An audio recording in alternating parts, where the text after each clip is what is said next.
योगी जी, अगर आप कह रहे थे कि दंगे हो सकते हैं और कोई वेबसाइट बनी है और तमाम नक्सलवादी घटनाएं हो सकती हैं और कोई नक्सली भाभी वहां पहुंच गई है, जब ये सब आप लोग बोलते हैं, आपको कुछ पता होता है? योगी सरकार की कार्रवाइयों को देखकर यही लगता है कि वो बलात्कारियों के साथ खड़ी है सरकार। बात स्पष्ट हो गई, साफ हो गया। इसका मतलब ये लोग अफवाह फैला रहे थे, ये लोग झूठ बोल रहे थे कि आपको कैसे पता चला कि इस केस में रेप नहीं हुआ। इसका कोई जवाब एडीजी लॉ एंड ऑर्डर के पास नहीं था। इससे यह साबित होता है कि योगी जी और उनकी की पूरी सरकार उन बलात्कारियों को बचाने में लगी हुई है। जैन साथियों, आज इलाहाबाद हाई कोर्ट की लखनऊ खंडपीठ ने हाथरस मामले में योगी सरकार को बुरी तरह लताड़ा है। उनके अधिकारियों को उनके कुकृत्यों के लिए, उनकी ढिलाई के लिए, उनके लापरवाही के लिए जबरदस्त तरीके से फटकार लगाई है। यही बातें हम लोग कह रहे हैं कई दिनों से, और जनता की ओर से भी इस तरह की बातें आ रही थी कि न्यायालय को ही अब इस मामले में हस्तक्षेप करना पड़ेगा, क्योंकि योगी सरकार से अब न्याय की उम्मीद नहीं है। योगी सरकार की कार्रवाइयों को देखकर यही लगता है कि वो बलात्कारियों के साथ खड़ी है सरकार। और आज न्यायालय में भी जो कुछ हुआ, उससे यह साफ तौर पे देखने को मिला कि योगी सरकार के अधिकारियों के पास कोई जवाब न्यायालय की बातों का नहीं था। माननीय न्यायालय ने पूछा, क्या एक अमीर की बेटी होती तो तुम लोग इसी तरीके से रातों रात उसको जला देते? इसका कोई जवाब उन अधिकारियों के पास नहीं था जो जालिमाना रवैया अब तक अपना रहे थे, जो लोगों पे लाठियां चला रहे थे। माननीय न्यायालय ने पूछा कि एडीजी लॉ एंड ऑर्डर महोदय, आप बताइए कि आपको कैसे पता चला कि इस केस में रेप नहीं हुआ। इसका कोई जवाब एडीजी लॉ एंड ऑर्डर के पास नहीं था। इससे यह साबित होता है कि योगी जी और उनकी की पूरी सरकार उन बलात्कारियों को बचाने में लगी हुई है।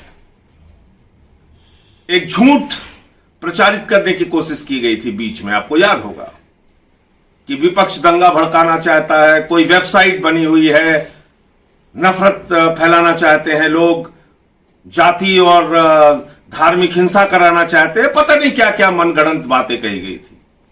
लेकिन आज माननीय उच्च न्यायालय के सामने योगी जी और उनकी सरकार ने एक शब्द इस बारे में नहीं बोला।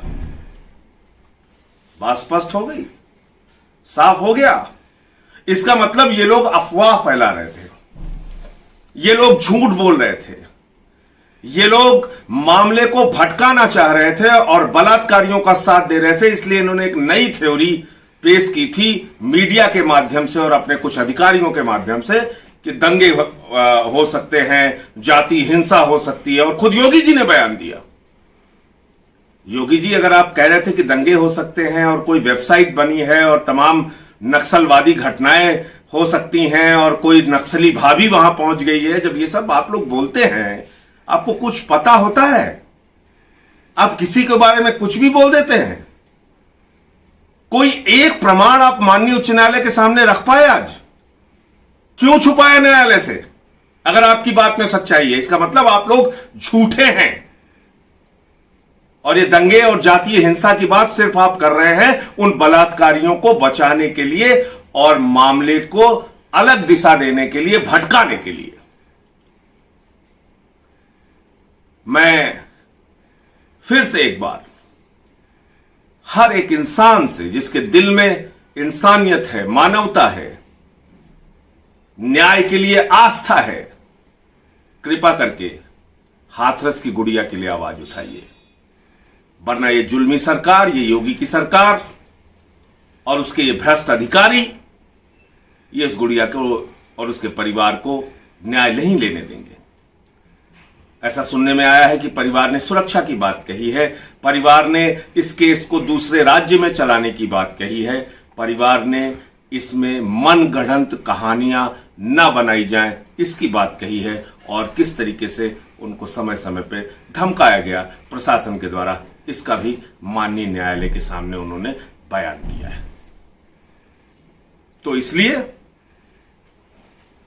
फिर से हम सबको मिलके गुड़िया को न्याय दिलाने के लिए, और माननीय उच्च न्यायालय ने आज बहुत ही जबरदस्त तरीके से योगी सरकार को फटकार लगाई है।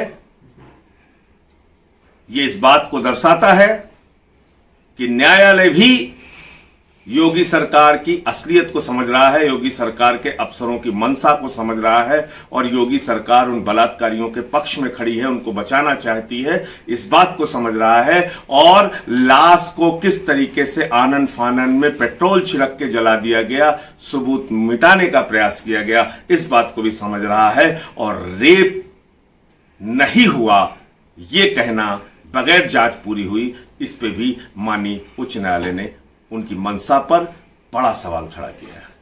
अब हम सबको मिलकर हमारी जिम्मेदारी है कि उस गुड़िया को न्याय दिलाने के लिए संघर्ष अपना जारी रखें, अपनी आवाज बुलंद करते रहें और इस सरकार के चेहरे को जनता के बीच बेनकाब करते रहें। ये बेटी बचाओ का नारा देने वाले झूठे लोग हैं, ये अपराध खत्म करने का, गुंडागर्दी खत्म करने का दावा करने वाले झूठे और फरेबी लोग हैं। इनके चेहरे को जनता के बीच में बेनकाब कीजिए। इंकलाब जिंदाबाद।